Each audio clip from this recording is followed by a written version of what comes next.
«Vas a avergonzarla, mamá», dijo Ramiro, plantándose de golpe frente a mí, tan cerca que casi choqué con su pecho. Extendió el brazo como barrera, como si yo fuera una desconocida, tratando de colarse en una fiesta privada. Por un segundo me quedé mirándolo sin reconocer a mi propio hijo. Ya no era el que se molestaba o se impacientaba, sino uno que me veía con algo helado cortante hecho para mantenerme lejos. Detrás de él, a través de los grandes ventanales del restaurante, las luces cálidas bailaban sobre mesas relucientes y caras que reían. Divisé la silueta de Itzayana en el centro del salón, con las manos en alto, en pleno gesto, brillando con esa soltura de quien celebra un logro grande. Mi nieta. Hoy cumplía 18. Y yo estaba afuera, como un problema que hay que manejar. Apreté el sobre de terciopelo que traía en la mano. Había ahorrado meses enteros, recortando cada pequeño gusto, solo para darle algo con corazón en un día que debía ser tan nuestro como de ella. Pero los ojos de Ramiro bajaron al sobre como si fuera otra prueba de por qué no debía entrar. «Mamá, escúchame», bajó la voz, como si temiera que alguien adentro lo oyera hablando conmigo. Esta es otra onda. Itzayana anda con familias de lugares que tú nunca... Mejor que esta noche sea sencilla, sí, sencilla. Una palabra que puede significar todo y nada. La que usan cuando no quieren decir lo que de verdad piensan. Volví a mirar por encima de su hombro y ahí lo vi su esposa Nayeli levantando la muñeca mientras reía con otra pareja. El reloj vintage que llevaba puesto destellaba bajo la luz cara de oro inconfundible. El reloj de mi difunto esposo. Se lo había prestado por una tarde, pensando que lo necesitaban para un evento de caridad, un gesto sin malicia. Verlo ahí apropiado, lucido, hecho suyo, me abrió una grieta chiquita pero dura en el pecho. Ramiro siguió mi mirada y se removió incómodo.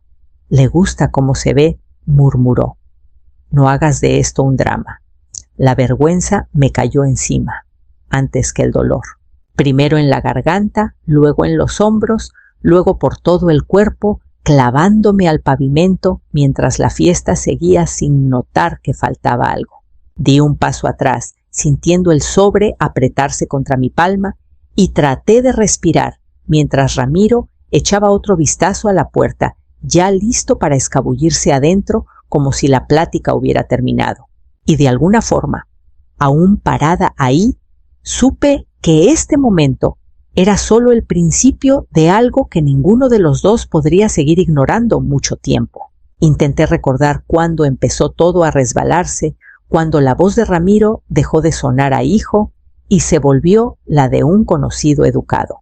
No hubo un gran momento dramático, solo una pila de pequeñas ausencias que se fueron amontonando sin ruido. Para la última cena de Día de Muertos, Ramiro llamó 2 días antes, diciendo que este año la íbamos a pasar tranquis. La Navidad fue igual, con la excusa apurada de que Itzayana necesitaba descansar, aunque las fotos que subieron después contaban otra historia. Mi cumpleaños en febrero, que yo había preparado con comida casera y mesa puesta desde temprano, lo pospusieron 1 hora antes de empezar. Nunca buscaron otra fecha. Mis llamadas ya no se contestaban tan seguido. Los mensajes pasaron de respuestas cariñosas a ok cortitos hasta que llegaron a nada. No era rechazo directo. Era borrarme de a poquito hasta que casi ni se nota. No entendí el patrón hasta que Ramiro empezó a hablar del consejo empresarial al que quería entrar.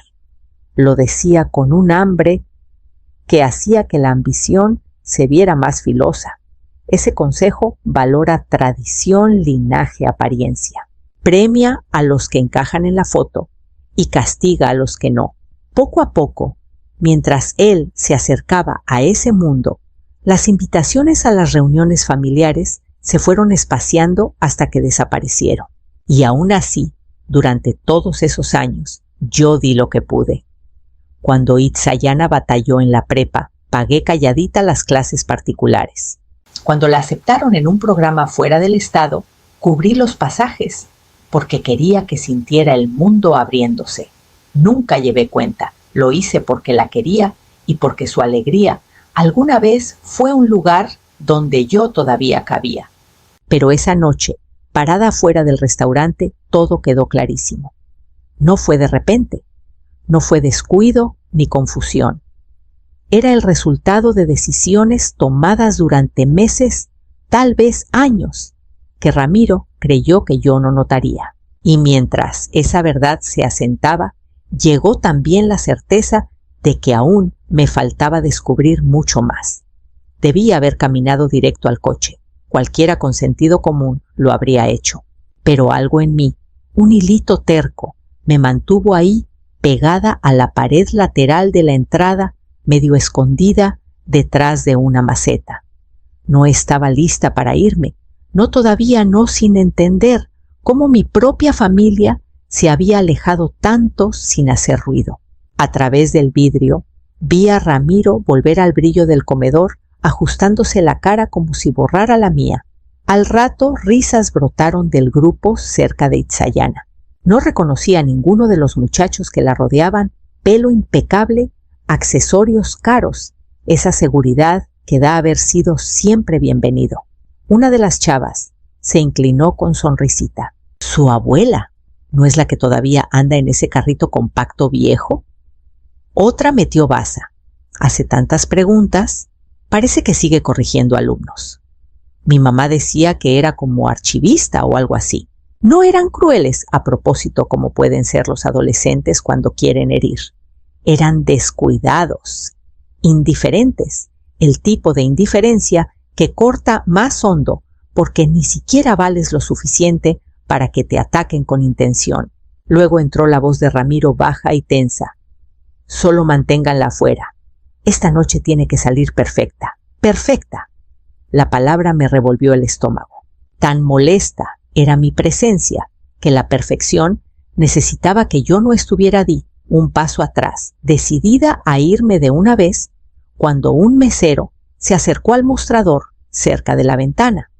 «¿El depósito ya entró?», dijo mostrando un papel, a nombre de la señora Elowen Hart. Me quedé helada. Mi nombre, mi línea de crédito, mi pago. Habían usado mi dinero para asegurar la fiesta, pero me habían cerrado la puerta. Esta vez la vergüenza no explotó. Se asentó pesada, callada, innegable, a lo largo de mi espalda y en mis manos. Temblaron solo una vez antes de quedarse quietas. Mi respiración se calmó. Mis hombros cayeron. Una calma extraña me envolvió no de rendición, sino de algo más parecido a reconocer la verdad. Algo había cambiado y ya no había vuelta atrás. Y cuando por fin me di la vuelta hacia el estacionamiento, esa calma me acompañó guiando cada paso hacia lo que viniera después. Al llegar al estacionamiento, pensé que solo me sentaría un minuto antes de arrancar, pero me quedé ahí con el motor apagado, las manos en el volante, mirando el resplandor de la fiesta a través de las ventanas. De lejos, la escena parecía casi bonita, gente brindando, inclinándose para escucharse Itzayana riendo con la tranquilidad de quien cree que todos los importantes están ahí adentro. Nunca miró hacia la entrada, ni siquiera de esa forma casual, esperanzada en que una muchacha busca a la abuela, que siempre llega con un regalito pensado. Esperé igual más allá de lo razonable hasta que la verdad se asentó. No era un olvido ni un malentendido. Simplemente no me querían ahí. El aire dentro del coche se sentía apretado, pero no del modo que lastima como antes. Era algo más firme con bordes definidos. Alcancé el sobre de terciopelo. A mi lado lo pesé en la palma. Adentro venía un cheque que dudé en firmar pensando que lo pondría bonito en la mesa después de abrazar a Itzayana por su cumpleaños. Abrí el sobre y miré la línea en blanco de la firma. Mi primer impulso fue romper el papel, los meses de ahorro, la esperanza de que ese regalo cerrara la distancia que se había abierto. Pero destruir me parecía demasiado dramático, demasiado impulsivo para lo que ahora sentía adentro. En vez de eso, doblé el cheque una vez, luego otra, presionando cada doblez con el pulgar hasta que las orillas quedaron perfectas. Lo volví a meter en el sobre y lo guardé en la guantera. No iría a la muchacha que nunca me buscó con la mirada. Iría a donde sí pudiera importar. La calle estaba silenciosa cuando por fin encendí el coche. Manejé a casa sin música, sin distracciones, dejando que la quietud se convirtiera en una certeza que nunca me había permitido antes. Cuando llegué a mi casa, ya sabía exactamente qué hacer a continuación. Al llegar a casa, la calma que me había acompañado no se fue. Me siguió por la puerta al pequeño living lleno de estanterías, hasta el escritorio donde guardaba las cosas de las que nadie preguntaba nunca. Encendí la lámpara y su luz suave cayó sobre las carpetas que había ordenado años atrás, mucho antes de que Ramiro empezara a correr tras un mundo que no me incluía. Saqué el cajón donde tenía los papeles que la mayoría olvida o pierde. Nunca presumí nada, ni dinero, ni cosas, ni siquiera la historia de mi vida. Décadas en los archivos me enseñaron a preservar en silencio, a mantener el orden aunque a nadie le importara verlo. Arriba estaba la escritura del terreno boscoso que me dejó mi mentor. Hacía años que no iba, pero seguía al tanto de su estado como de todo lo demás. La ciudad había cambiado el uso de suelo en toda la zona. Lo supe por un aviso trimestral que llegó con el correo. De pronto, lo que antes era sentimental se había vuelto muy valioso. Debajo estaba el fideicomiso que mi esposo armó mucho antes de enfermarse. Había madurado el año pasado y dejé el estado de cuenta intacto en ese cajón sin saber qué hacer con él. Se sentía como un pedazo de él y usarlo mal habría sido romper algo sagrado. Al final encontré la carpeta que había evitado mirar hasta esa noche, la carta del banco avisando actividad inusual, una línea de crédito secundaria abierta a mi nombre, firmada digitalmente con datos que solo Ramiro conocía. Nunca lo confronté. Me dije que debía ser un error. Ahora sabía que no. Puse los documentos en fila sobre el escritorio. Ahí estaba la verdad, yo los había sostenido durante años, sin darme cuenta, su red de seguridad financiera, su base silenciosa. Pero nunca habían sido míos en el corazón. Era conveniente, no querida. La calma se hizo más profunda cuando cerré el cajón otra vez, sabiendo que los siguientes pasos no vendrían de enojo, sino de claridad. A la mañana siguiente, al festejo, desperté más temprano de lo normal, de esa forma en que el cuerpo ya decidió antes que la mente. Preparé té, me senté a la mesa y miré la línea tenue de luz que se extendía por el patio. Nada en el mundo parecía distinto, pero todo dentro de mí había cambiado. Ya no quedaba enojo, solo una quietud firme y definitiva. Tomé el teléfono y marqué un número que tenía grabado desde hacía años. Harold McLennan había manejado la herencia de mi esposo después de su muerte, guiándome por papeles que apenas entendía entonces. Su voz sonó cálida y conocida, pero se tensó en cuanto le expliqué por qué llamaba. Necesito actualizar mi testamento, dije manteniendo el tono parejo. Nos vimos esa tarde en su oficina, un cuartito angosto con estantes ordenados que me recordaron los archivos donde pasé la mayor parte de mi vida. Harold escuchó sin interrumpir mientras le decía cómo quería dividir todo. 65% para una beca educativa destinada a muchachos que venían de familias con muchas menos oportunidades que Ramiro jamás tuvo. 25% en un fideicomiso para Itzayana que solo pudiera tocar a los 25 lo suficientemente grande, esperaba para que entendiera la diferencia entre apoyo y dependencia. El 10% restante para Ramiro no por rencor, sino porque no podía borrarlo del todo. Un gesto, nada más. La pluma de Harold se movió constante. Frunció el ceño cuando le di los papeles que probaban que Ramiro había abierto esa línea de crédito secundaria a mi nombre. Me explicó los pasos para congelarla y firmé sin dudar. Una firma para cortar el acceso, otra para cancelar la garantía del pago del salón de la fiesta. Cada trazo se sentía como poner el peso de vuelta donde pertenecía. ¿Quieres que yo le avise?, preguntó con suavidad. No respondí. Que las notificaciones lleguen solas. Asintió, entendiendo más de lo que yo decía en voz alta.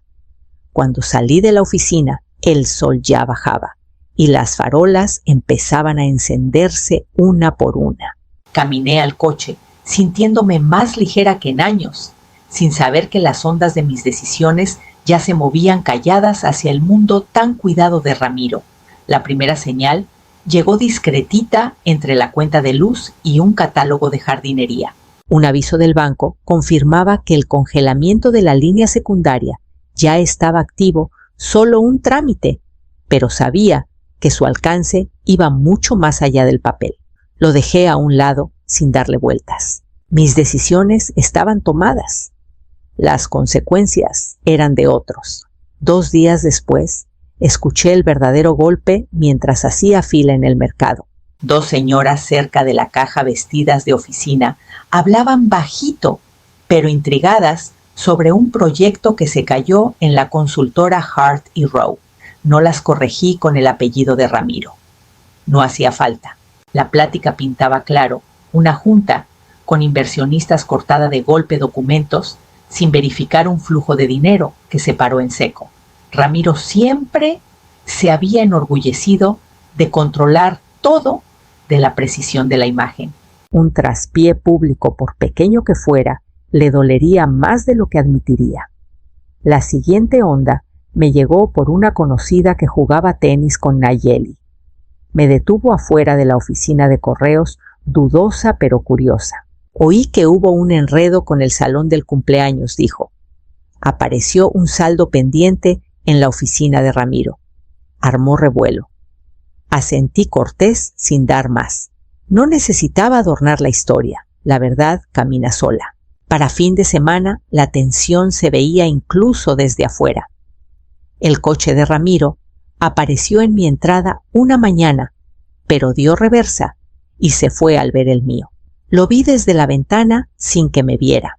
Más tarde, otra conocida mencionó que Nayeli lo había enfrentado en el estacionamiento de su oficina gritos reclamos.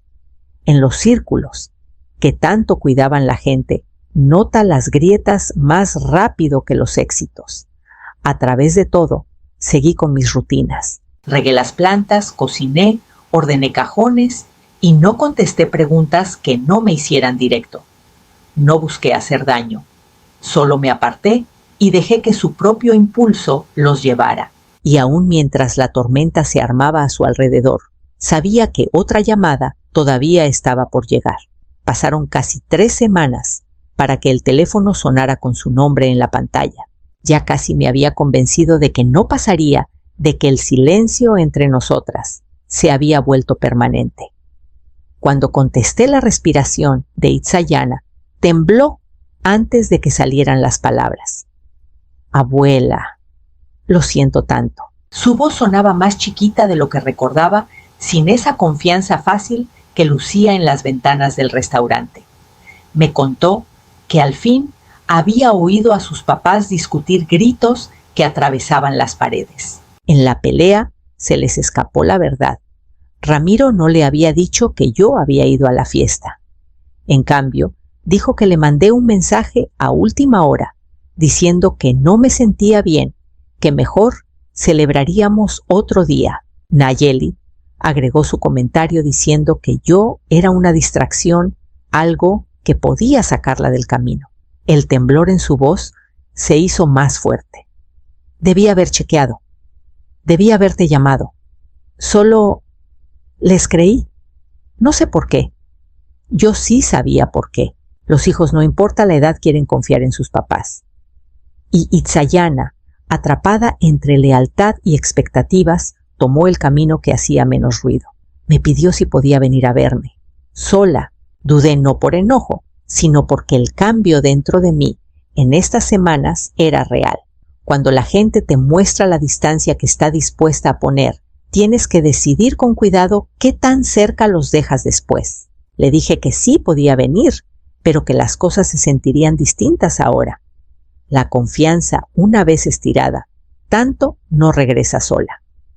Llegó esa tarde con los hombros caídos, los ojos sombreados. Nos sentamos en la mesa de la cocina, la misma donde le ayudé con proyectos escolares y ensayos. Juntó las manos fuerte, mientras hablaba de la presión que sus papás le ponían, las expectativas de verse bien, elegir amigos correctos, seguir los caminos que ellos habían trazado. No quería decepcionarlos, susurró. Pero tampoco quería perderte a ti. La dejé hablar hasta que las palabras se calmaron. No la corregí, ni la consolé, ni le expliqué sus decisiones. Solo escuché mientras ella alcanzaba la verdad que debió tener desde siempre.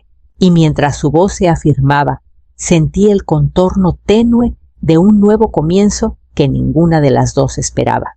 Después de la visita de Itzayana, mis días tomaron otro ritmo, uno que ya no giraba alrededor de esperar una llamada, una invitación o un lugar donde cupiera.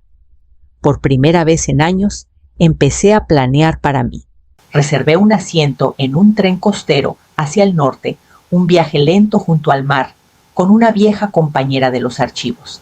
Llevábamos años hablando de hacerlo, siempre posponiéndolo, porque la vida se sentía demasiado llena o incierta. Ahora no había nada en el camino.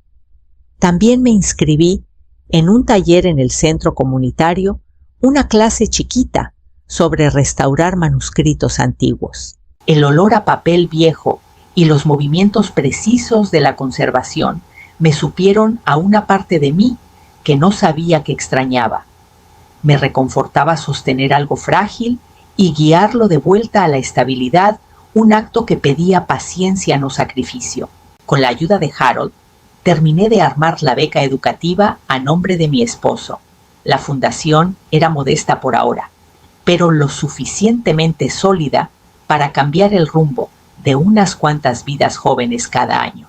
La idea de pasar algo adelante sin condiciones ni expectativas me trajo una paz callada. Mientras tanto, Itzayana empezó a venir todos los martes por la tarde.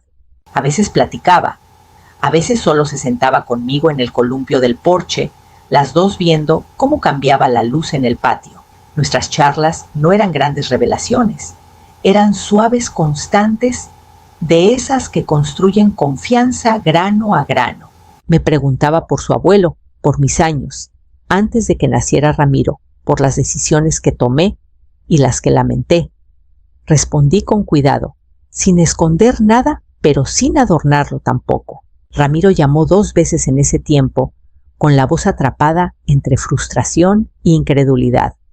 Habló de malentendidos, de arreglar las cosas, de cómo decisiones tomadas con enojo se pueden retractar. Le dije con suavidad que las mías no habían sido por enojo. No quería discutir ni volver a un papel definido por conveniencia. Le deseé lo mejor y lo dije en serio. Cada día se abría un poco más que el anterior y me encontré entrando en esos espacios con una firmeza que no sentía desde hacía años. Y mientras la estación cambiaba, también lo hicieron las últimas piezas de lo que sería mi vida. La graduación de Itzayana llegó en una mañana luminosa que parecía casi demasiado normal para algo tan grande. Manejé sola al auditorio y elegí un asiento al fondo donde podía verlo todo sin necesidad de que me vieran. Las familias llenaban las filas, voces suaves, orgullosas, nerviosas. Escuché el murmullo de todo, dejando que el calor del momento se asentara sin reclamarme. Cuando Itzayana subió al escenario a recibir su diploma, enderezó la espalda pasos seguros.